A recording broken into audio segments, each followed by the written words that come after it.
Okay, so this is the book that we are going to talk about.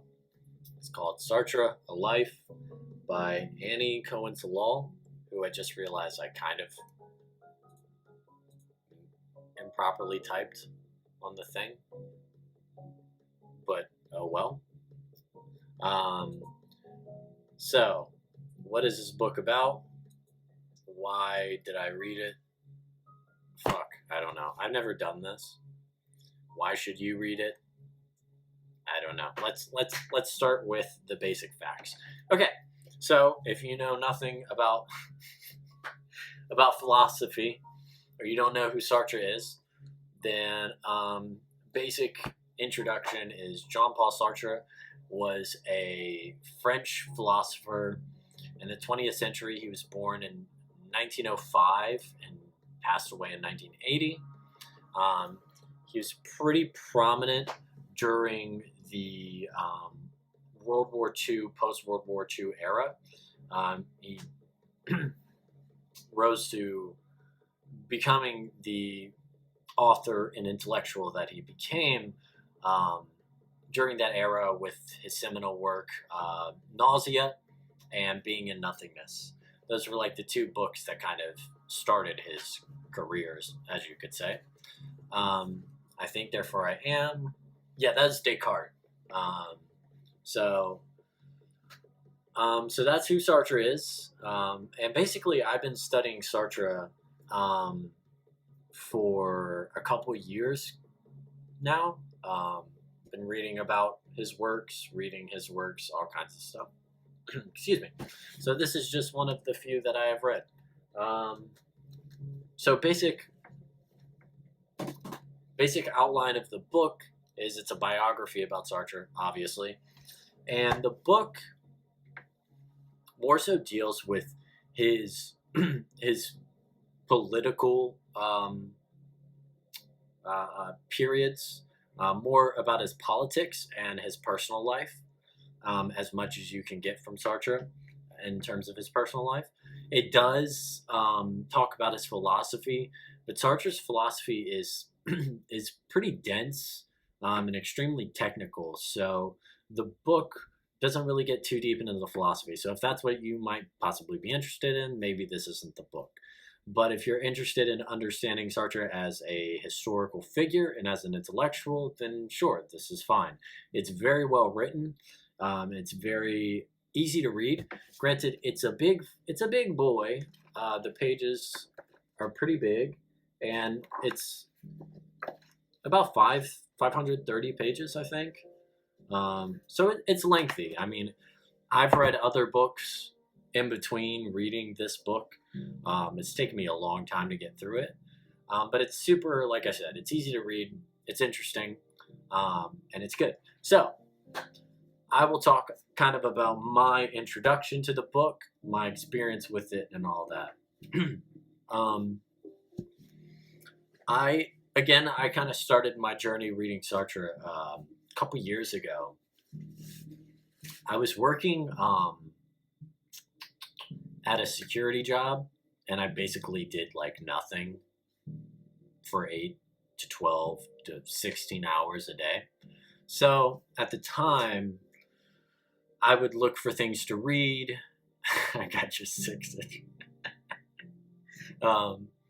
I'd look for things to read and like watch on YouTube. And at the time, I was watching some Destiny debates, actually.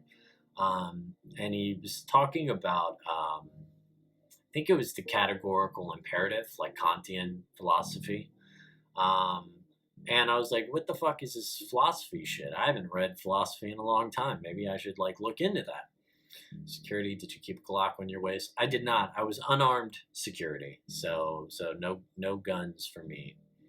But yeah, it was pretty boring. And so I started looking into Sartre. I just kind of, through YouTube's algorithm and looking at philosophy, I found Sartre. And at the time, the main, every philosopher has some questions, some issues that they're trying to address, and largely this continues and perpetuates their intellectual career.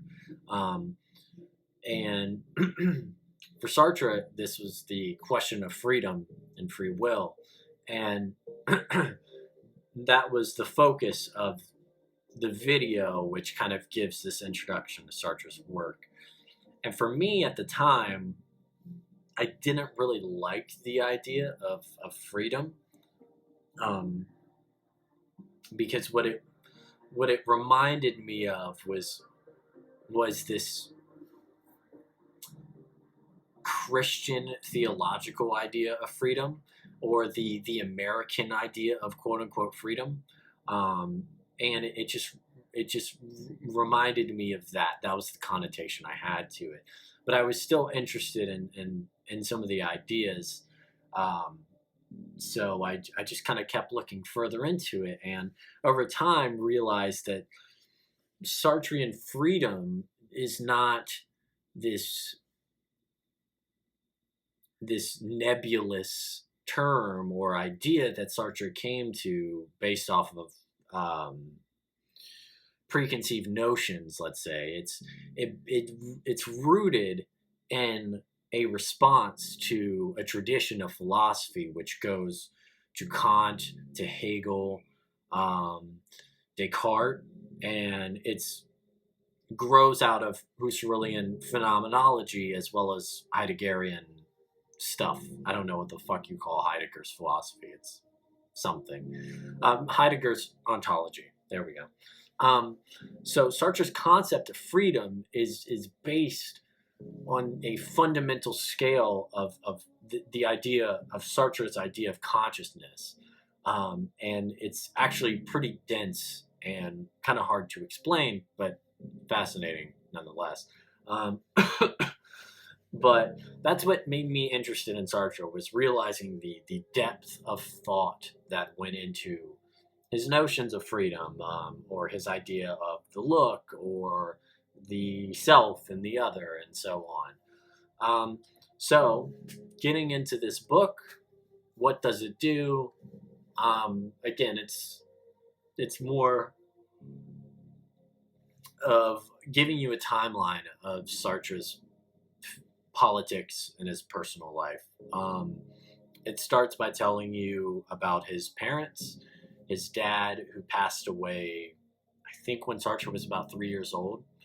Sartre writes pretty extensively about his father, or lack of a father, in his book The Words, which is the only autobiography that Sartre ever wrote. But it's really good. It's really fascinating. If you actually wanted to read any Sartre, I would recommend The Words, or Existentialism is a Humanism, which I think is right here. So let's kind of go there. So you go from Sartre being born, blah, blah, blah. He doesn't have a dad. We'll just skip on forward. World War II, Sartre is briefly held in a I don't know if I want to use the word concentration camp, but a concentration camp. He was a Jewish man who was fighting on behalf of the French military at the time, and he was held captive. Now, Sartre didn't undergo really egregious conditions, as many Jews did at the time, and he managed to get out after about 9 months, I believe it was. But what came from his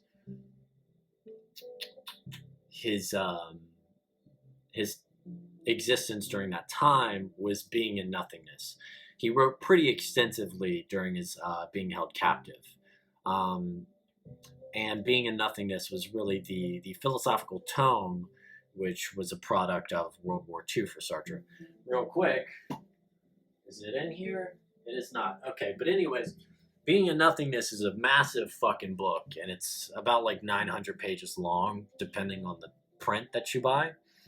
And basically, it details his ontology, his ideas on being, and graphs his philosophical thought at the time. How do his ideas hold up contemporarily? Good question. So Sartre became the I would say grandfather, or actually, hold on, the father of existentialism. Um, and Sartre's work and the existentialism as a whole, that philosophy, is off of the back of what I call what many people call existential writers. So Nietzsche, Kierkegaard, Dostoevsky, those are like the granddaddies of existentialism. They The term existentialism didn't exist when they were writing, but nonetheless, they were asking some of those questions. So, and to briefly outline what existentialism is, it's any, and what existential writing is, it's really just any thought or philosophy which deals with the questions of existence. It's a pretty large, broad term, but existentialism is a humanism, is a lecture actually that Sartre gave in 1945, October 29th, 1945, because being in nothingness had gotten a lot of attention. A lot of people were calling themselves existentialists, but being in nothingness was a really dense book, and most people had not read it. They really weren't familiar with the text. So the idea of existentialism had taken hold of the French population, as well as, I believe, in Germany as well, and certain nearby countries. But a lot of people didn't know what it meant to be an existentialist, or what the existentialist philosophy was. So Sartre gives this little lecture, which is now a book, and he tries to kind of summarize his ideas of what existentialism is, and tries to relate it to humanism, because existentialism principally works off of the certain foundations. One of which is the idea that essence precedes. I'm sorry, existence precedes essence. Oh man, I'm getting really deep into it here. Hold on. How does it feel to be so deeply intrigued with these men? I mean, look, if people are not interested in philosophy, that's totally fine. I don't think less of anyone who's not into it. Um, yeah, I mean, it's interesting to me. Not a lot of people are, but that's okay. Okay, yeah, definitions. Okay, so existentialism for Sartre, as far as existentialism as a humanism goes, he argues existence precedes essence. So what does that mean? Essence, in historical philosophical terms, is what defines man. So your essence is historically, or traditionally at least up to this point, ordained by God. You are made man by God, in the image of God. You good? Yo, T-Man, how's it going, buddy? And Sartre argues that there is not enough evidence or enough of a reason to believe in a God. We live in a post-Nietzschean era where God is dead. So his idea was, how do we create a philosophy, a guiding set of principles, which can help people in a post-God era, essentially. So existence precedes essence is a I guess a precept, a principle, either of those words, of existentialism. And what else do we have? Gosh, I've gotten far from the book here.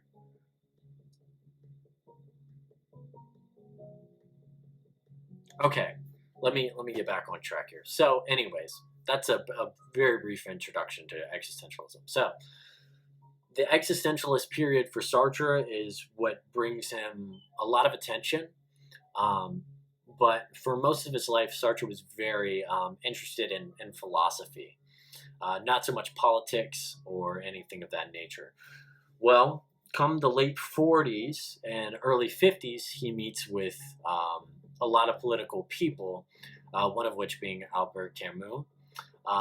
And of course, he's with Simone de Beauvoir, and they both start wetting their feet with political issues.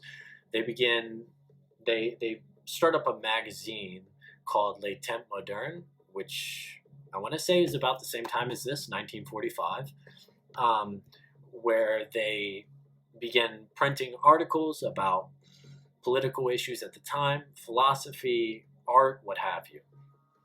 So from about this period onward, Sartre becomes very engaged in the politics of France and largely international politics as well. In fact, a big portion of this book is someone arguing with Sartre about existentialism, a Marxist at the time. And a lot of Marxists had serious critiques of not only Sartre, but existentialism largely, for what purposes, I'm not entirely sure off the top of my head, so forgive me for that. But there was a lot of critiques nonetheless. I suppose the idea for Marxists and communists at that time was existentialism was seeming to be a very individual philosophy, as well as a philosophy which focuses on the freedom of the individual. And while Marxism and or communism are not necessarily opposed to freedom or the liberation of the individual or the individual itself, the foundational ideas, again, of communism and Marxism as such are about the collective and how that works, I suppose. So, coming out of the existentialist period into the 1950s, Sartre, who has been pretty much berated incessantly by the PCF, the French Communist Party, finally decides to give in and not become a member, but a fellow traveler of the PCF. He begins advocating for them pretty publicly, and never quite refers to himself, I suppose, as a Marxist, but in some ways becomes a part of the Marxist tradition. This is when Sartre writes his critique of the dialectical reason, which is the second very large philosophical tome of Sartre's career.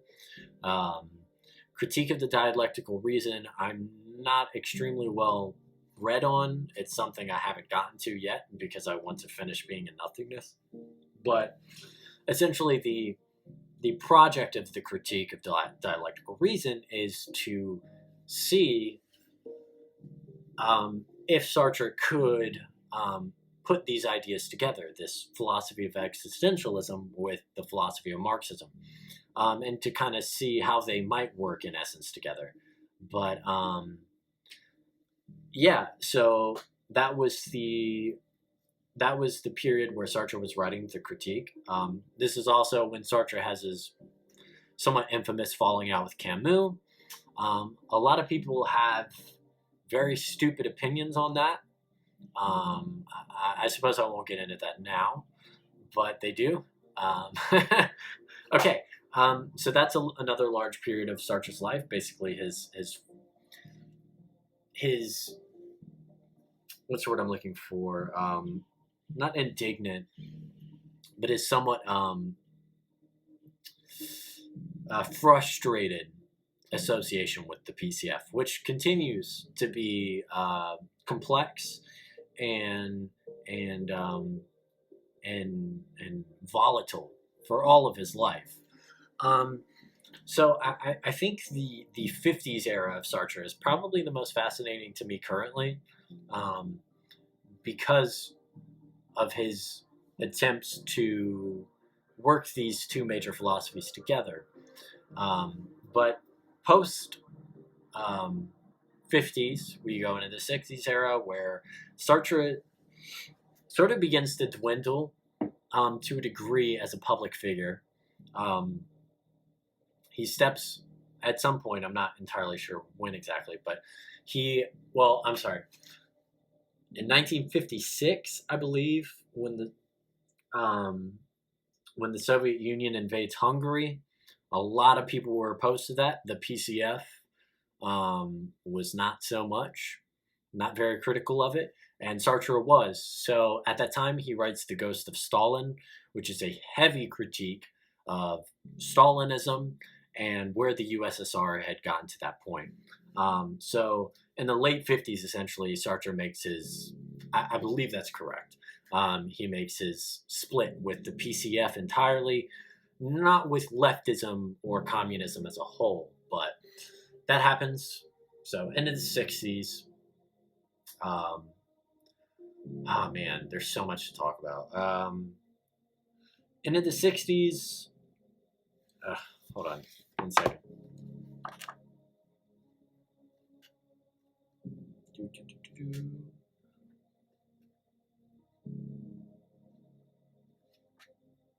Okay, 60s and 70s, like I said, Sartre kind of dwindles as a public figure.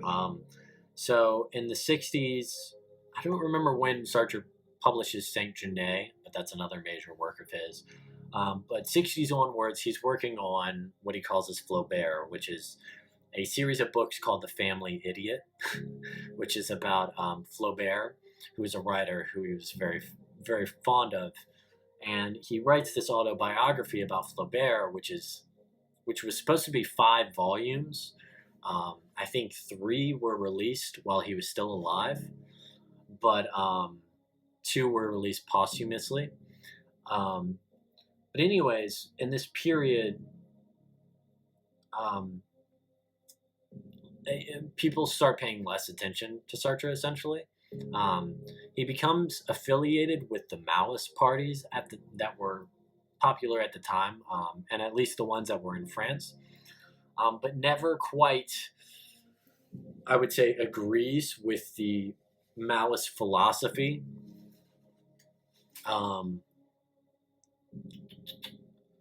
But he does work for some of the magazines that were popular in France at the time. And there's actually pictures, plenty of them, of Sartre handing out magazines of basically Maoist propaganda. But from that point onwards, in 1973, Sartre goes completely blind. He was born with an issue with his left eye, and basically loses sight when he was 4 years old. In 1973, Sartre goes blind and cannot see, and is old, and doesn't really know what to do anymore. And I think this period of Sartre's life is really fascinating. In the book, there's quite a tonal shift.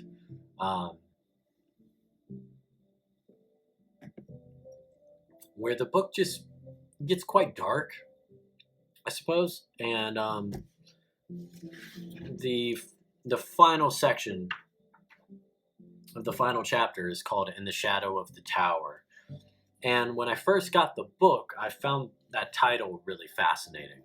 So I actually read the entire chapter one weekend when I got the book, and I started from the end and kind of began at the beginning. But I used some of the quotes from In the Shadow of the Tower in a video I put up a while back on Existentialist here. Okay, so this is a quote. This is from, at the time, Sartre was working with a psychoanalyst, and he was taking record of all of his dreams. And this was back in 1961. And I'm just going to read the quote just because it's kind of fascinating. So, quote, "I was supposed to meet Arlette, who is his adopted daughter. I believe, I'm pretty sure, right? I was supposed to meet Arlette in a hospital for disabled actors, where she was working as a volunteer. This took place in a country where she was playing some revolutionary role on behalf of the peasants. I found myself on the corner between the Rue Jacob and the Rue Bonaparte. I'm totally pronouncing that wrong.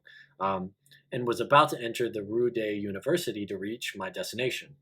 That's when I realized that I had forgotten something, maybe my gloves, and turned on my heels. Suddenly it started pouring and thundering, a real storm. I couldn't feel the rain, but everything had gotten completely dark as if night had fallen, and I couldn't see a thing. A worker was walking behind me. For some reason I mistrusted him. He told me, 'Can't see a damn thing. What a storm.' I answered something like, 'Yes, indeed.' though I knew that I could at least see the porch of my house. Then I woke up. So in this dream, which Sartre was at the time trying to psychoanalyze through the help of a friend, I can't remember his name.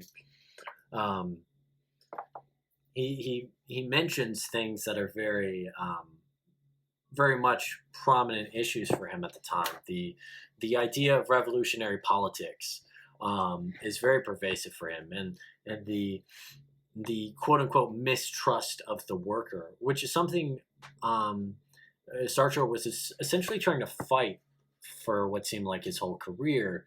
Sartre grew up very bourgeois and was very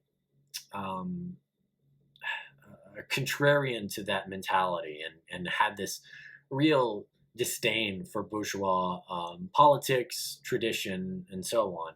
And he was very against the grain, essentially. So to see some of that kind of crop up in his dreams, or maybe his quote unquote subconscious, is a bit fascinating. But this also draws the scene for the final chapter of the book, which is him losing his sight. So let me see. I've got another quote.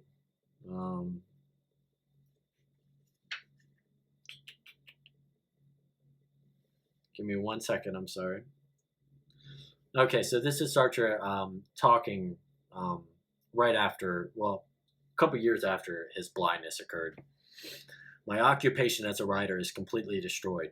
The only point to my life was writing. Everything in my past and my training, everything that has been my most essential in my activity up to now, has made me above all a man who writes, and it is too late for that to change. If I had lost my sight at the age of 40, perhaps it would have been different. But without the ability to read or write, I no longer even have the slightest possibility of being actively engaged as a writer. And it's very like, very much like Sartre to just state something that is so emotional and so painful, but in very, very flat language. And it's tough to imagine. You know, I'm only here in my late 20s and I'm still pretty young, but it's hard to, even now I'm being made aware of the physical, the very minute but physical limitations of aging, and how that really can change your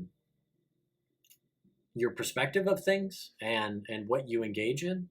So to imagine the idea of spending your entire life doing something and now coming to grips with the fact that you just can no longer do it due to, you know, the physical body, the limitations of aging, is it's pretty sad.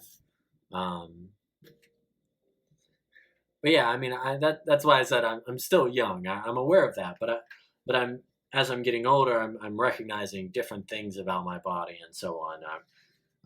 I wouldn't compare myself to Sartre at 70 years old, going blind. But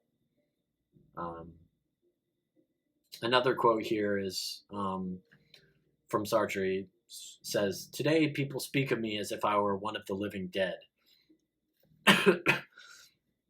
I died with my Flaubert, and maybe even a little before that. I kept on writing, but nobody read me anymore." And this is again like the kind of sad part about Sartre's career is that when he published his Flaubert, The Family Idiot, the first volume, I think it sold something like 20,000 copies, which for Sartre was like almost nothing. And a lot of people no longer paid any attention to him for the most part. Now, for what purposes and what reasons that is, I couldn't say, but I'll return to that in just a second. There's a total long tangent that I could go on, but I'm not going to draw this out too much longer. But at this point, Do I do it? Do I get into this? Oh, God. I guess I do. Okay. All right. So, there's a character, well, a real person called Pierre Victor, and that's actually a pseudonym of his. His real name is Benny Levy, and I briefly mentioned him in my video about Sartre. Benny Levy, essentially, after Sartre's blindness, becomes his secretary, his final secretary, and really largely his caretaker. So he becomes Sartre's closest friend, and Benny Levy is a self-taught philosopher who's very smart, very quick-witted, and he engages in very intense, serious philosophical discussions with Sartre. It's kind of a means to keep him going, to keep him present. And however, Sartre, to oppose this, you have Simone de Beauvoir, who many know as being Sartre's other half, essentially. Simone de Beauvoir and Sartre were together their entire, pretty much since they met until they died. And there was also the Sartrean family, all the people at Le Temps Moderne and so on. So he's basically Sartre's sparring partner, essentially, yes. But yeah, and so, however, and this is a big however, in Sartrean fashion, through all of Sartre's intellectual life and career, he kind of opposes himself. He kind of rehashes and recreates old ideas. He's very, he refers to himself as an anarchist in his later years. And I think it's very true. However,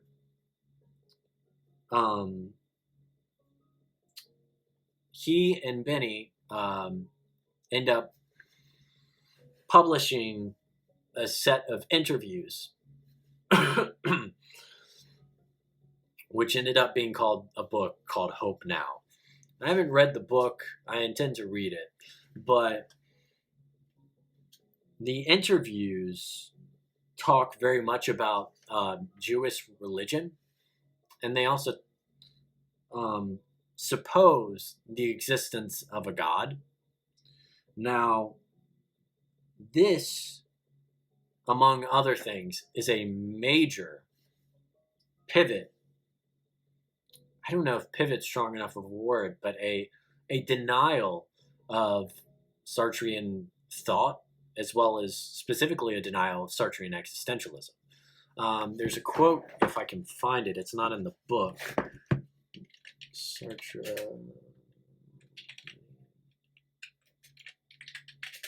Give me just a second. I'm going to try and find this. But at the time, there were people who believed Levy was essentially taking advantage of Sartre to his later years and was kind of dogging him into ideas that Sartre would likely not have believed in. But because Sartre was so willing and in need of someone to discuss with and to be there for him, I think he kind of fell prey to some of these ideas. Okay. So, according to Benny Levy, Sartre says, "I do not feel that I am the product of chance, a speck of dust in the universe, but someone who is expected, prepared, prefigured, in short, a being whom only a creator could put here. And this idea of a creating hand refers to God." Now,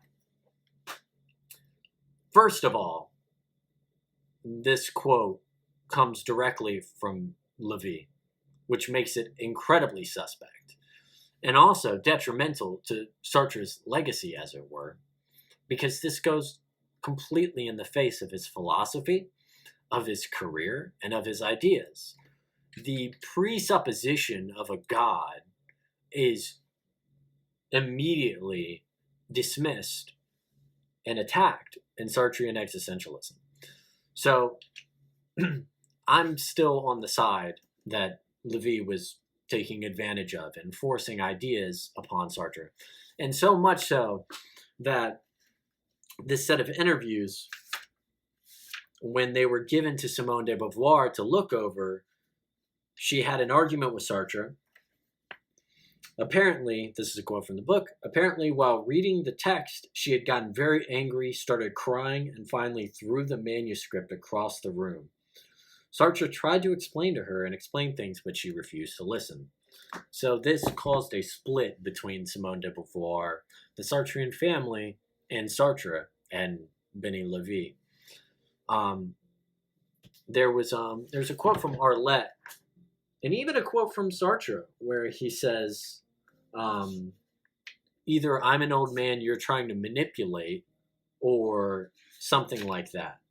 So it seemed like even Sartre was aware of this manipulation, and this falsification of who Sartre was.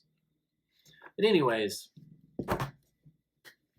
all that being said, this Benny Lévy guy kind of seems like a dickhead. He can go fuck himself.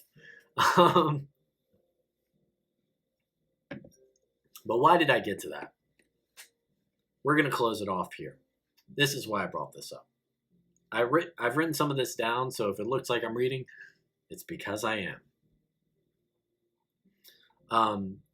That quote that I mentioned earlier, where he talks about people speaking of him as if he was the living dead, where he says, I died with my Flaubert, and maybe even a little bit before that. I kept on writing, but no one read me anymore.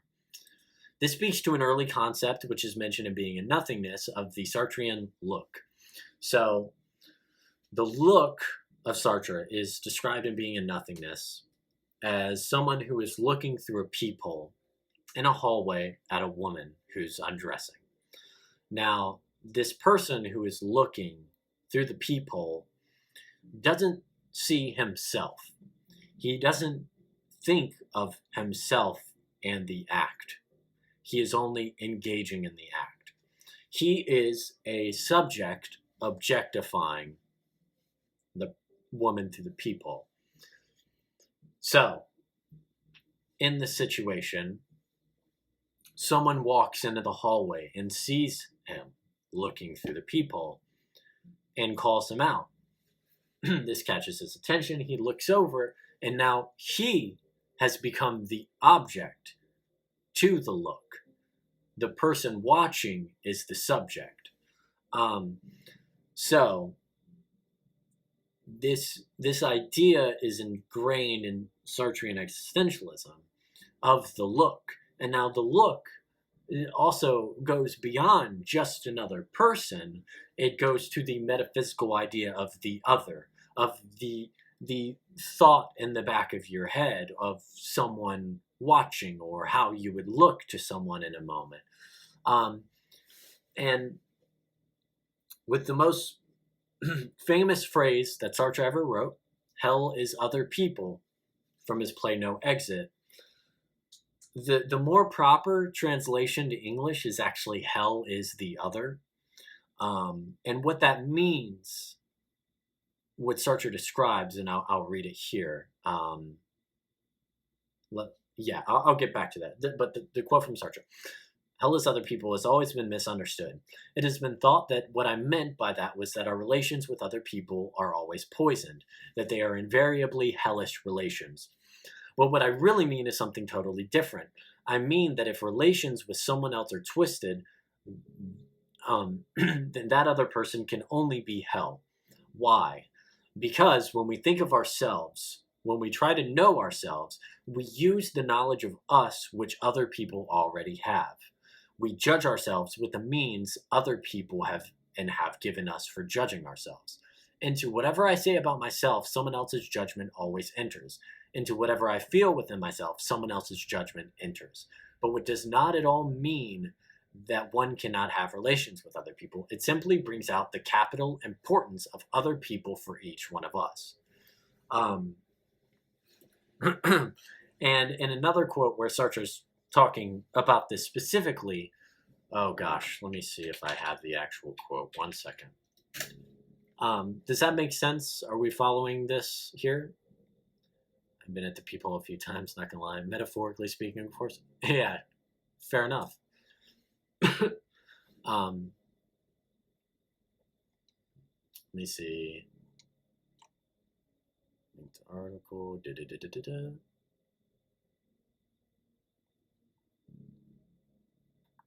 Okay, yeah, I'll just read this summary I gave of it because I can't find the exact quote, but I know it's in a book called At the Existentialist Cafe by Sarah Bakewell. It's an interview he gave. And so in this interview, he basically describes the point of the quote as being that hell is the other. Because after we die, we are reduced entirely to facticity by the other. Big O. And what facticity means, oh man. Okay, so you have, fuck. I'm going to wrap all this up. I swear.